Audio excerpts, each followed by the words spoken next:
the Hall of Famer, Earvin Magic Johnson, back here with us. And Magic, I want to get back to something you said earlier.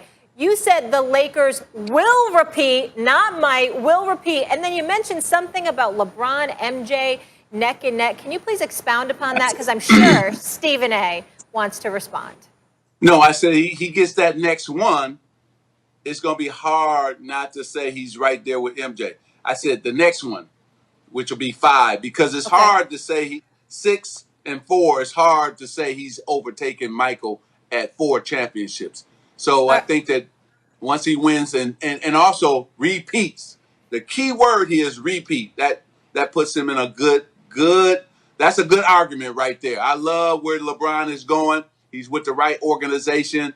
And I think that Rob Pelinka, we talked about it last night. You add a piece to what they already have, and they're going to be right there.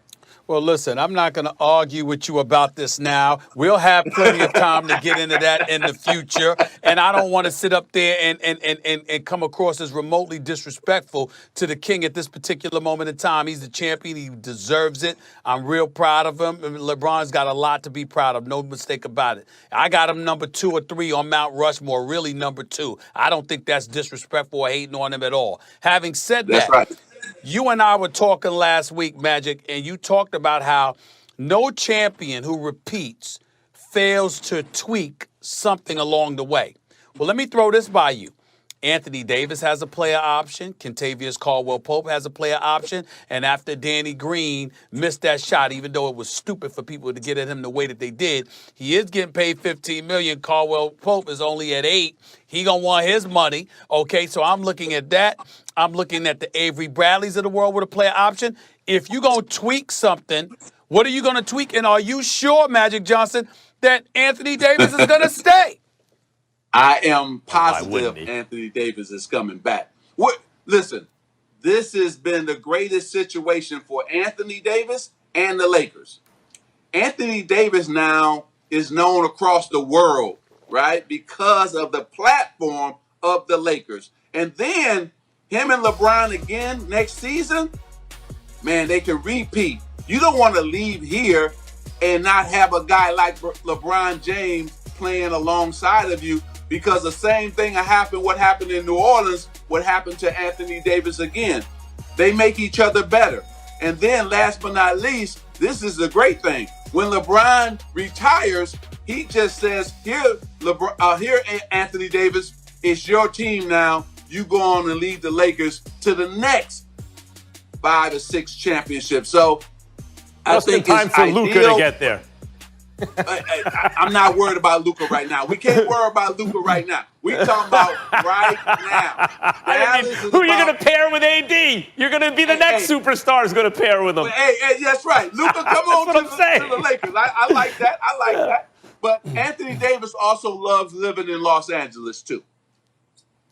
Magic, I want to talk about what this year means versus next year. So there will be those who say, and it's legitimate, the Warriors weren't around. Steph was hurt and all this stuff.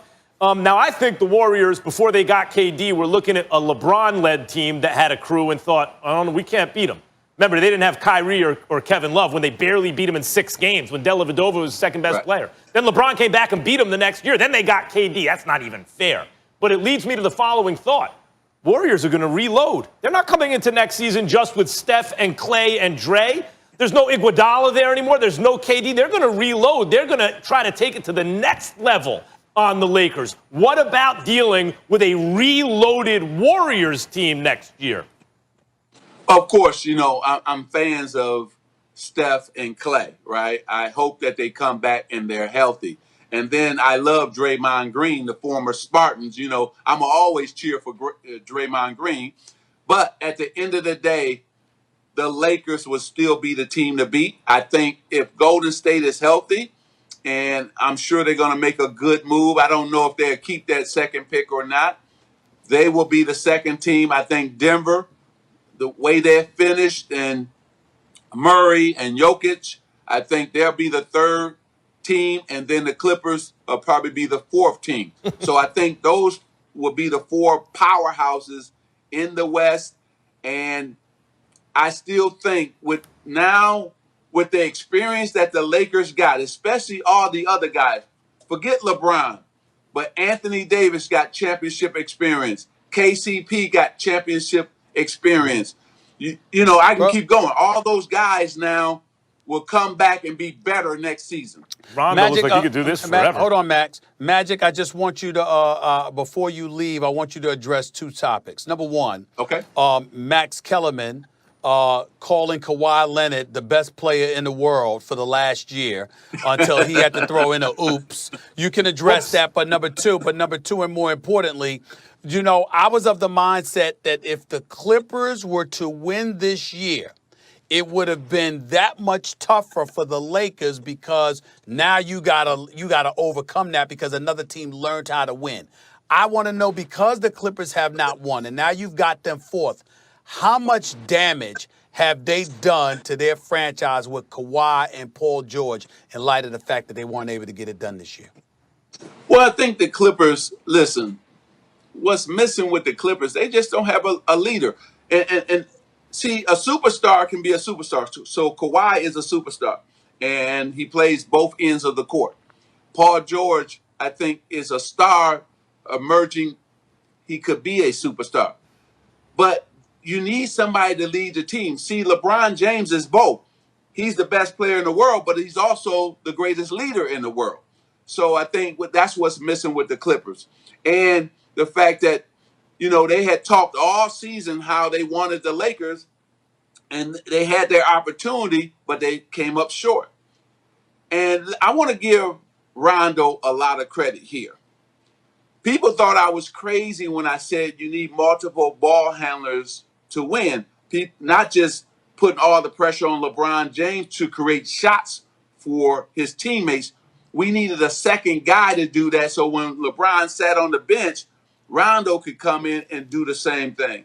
Man, he was definitely playoff Rondo. I know he hates that term, but this young man took his game to a whole nother level. Last night, he proved again why he's so special, why he's great as not only a basketball player, but also a leader. Because if you look at our team, this guy was the second leader. I'm talking about in practice, in the locker room, film session.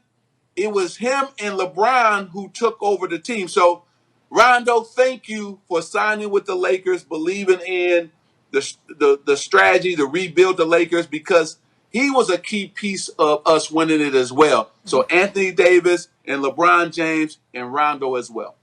이번에 준비한 영상 시청해주셔서 정말 감사하고 앞으로 더 흥미롭고 유익한 NBA 내용으로 돌아오겠습니다.